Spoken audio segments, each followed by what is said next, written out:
This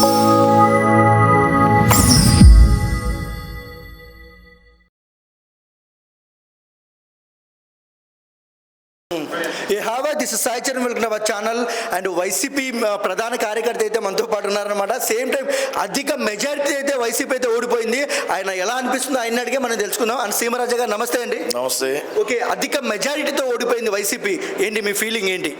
feeling ఏమన్నది, నేను మొదటి నుంచి కూడా భారీ మెజారిటీతో గెలవాలా, బట్ కానీ ప్లేట్ తిరగబడింది.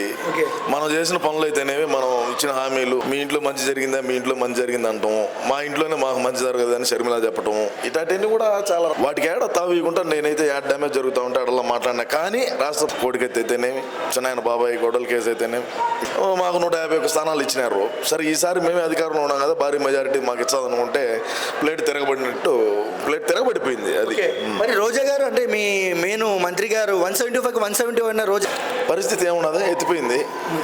ఇంకేం పరిస్థితి, ముందేం చేస్తా ఉన్నది రాజకీయాలకు రాకముందు అదే పనిలో అయ్యే సినిమాలు తీసుకొని బతకటమే. ఇంకా ఆయన సినిమాలు తీయాల్సిన అవసరం కూడా లేదు వాళ్ళకు. సో ఏదేమైనప్పటికీ కూడా మా పార్టీకి అయితే చాలా డ్యామేజ్ అయితే జరిగింది. తెలుగు తమ్ముళ్ళు అంతా కూడా విజయోత్సవాల్లో మునిగి తేలుతూ ఉన్నారు. మా పార్టీ మేము కూడా విజయోత్సవాలు చేసుకుంటాం. ఎందుకంటే ఎత్తిపోయినా ఎత్తిపోకపోయినా ఏది ఏమైనప్పటికీ ఇప్పుడు మంచి జరిగినా పార్టీ, చెడ్డ జరిగినా పార్టీ చేసుకుంటారు. అదేవిధంగా మాది ఎత్తిపోతల పథకం ఎత్తిపోయినప్పటికీ మేము తప్పకుండా అయితే పార్టీ చేసుకుంటామని మరొకసారి తెలియజేస్తున్నాం. Thank you. లండన్కా లేదంటే జైలుగా జగన్ గారిని ఎలా తీసుకుపోతున్నారు మీరు, ఏంటి అది కొంచెం క్లారిటీ ఇస్తే? South Africa. ఓకే.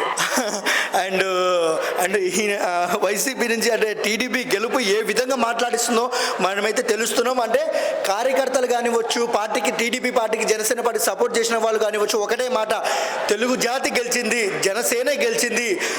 రామారావు పెట్టిన పార్టీ మెగా పవర్ స్టార్ కలిసి దాన్ని అయితే ఒక స్థాయికి అయితే తీసుకెళ్లారనేది అంటున్నారు అనమాట. సేమ్ టైం ఈ విజయంతో వైసీపీ వెన్నులో వణుకు పుట్టింది అయితే అంటున్నారు. ఇది కదా తెలుగువాడి సత్తా, ఇది కదా పవర్ స్టారు మ్యానియా అనేది అంటున్నారు అనమాట. ఇక లండన్కి వెళ్తారో, సెంట్రల్ కోర్ట్ జైలుకి వెళ్తారో, అస్సాంకి వెళ్తారో అని అయితే చాలా గట్టిగా మాట్లాడుతున్నారు. ఇక పైన మాట్లాడేది ఒకటే, జనసేన టీడీపీ బీజేపీ కొట్టిన దెబ్బకి వైసీపీ అబ్బా అన్న మాట అయితే గట్టిగా వినిపిస్తుంది. అండ్ మా వీడియో నచ్చినట్లయితే ప్లీజ్ లైక్